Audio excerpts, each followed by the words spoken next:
নমস্কার সবাইকে, আমার একটা নতুন ভিডিও নিয়ে চলে এসেছি। এটা হচ্ছে আমরা নামখানা থেকে গঙ্গাসাগর গেছিলাম লঞ্চে করে। অসাধারণ ভিউ, কি বলবো, না দেখলে বিশ্বাস করা যাবে না। এটা লঞ্চের ওপরে এসে আমি ভিউগুলো এনজয় করছিলাম। এই একটা আমি ফটো তুলেছিলাম। এখানে সবাইকে আসতে দেয় না, ওপরে উঠতে দেয় না। পাখিদের আওয়াজগুলো শোনো, কি সুন্দর। এগুলো হচ্ছে পরিযায়ী পাখি।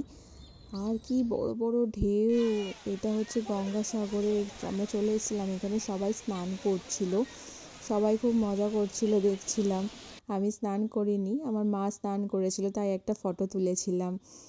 আর এইটা হচ্ছে রাজহাঁস ছিল, রাজহাঁসের ফটো তুলেছিলাম। এটা হচ্ছে মন্দির, আমি মা আর ঠাকুমা গেছিলাম। তো এটাই হচ্ছে মেন মন্দির। এখানে এই ফটো মানে ভেতরে আমরা এই ফটোগুলো তুলেছিলাম পুজো দেওয়ার পর। কপিল মুনির আশ্রম এটাকে বলে। তো এখানে এই কপিল মুনি এখানে পূজিত হন। আর হচ্ছে এই ফটো তুলেছিলাম। আমি তো স্নান করিনি বললাম, আমি আর আমার হাজব্যান্ড যখন যাব দুজনে একসাথে, তখন ও যেতে পারিনি এখন। ওর অ্যাকচুয়ালি ডিউটি ছিল, সেই জন্য যেতে পারিনি।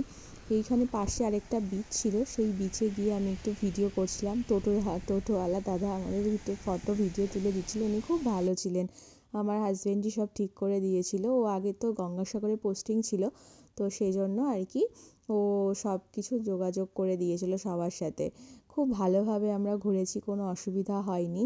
এই আমি একটু পাগলামি করছিলাম, আমার তো জল দেখলেই বেশ যেতে ইচ্ছা করে। আর এটা হচ্ছে আসার সময় কিছু ফটো তুলেছিলাম জেটি ঘাটে। এটা পাশে একটা মন্দির ছিল, সেখানেও একটু ঘুরতে গেছিলাম। Ta-ta, by.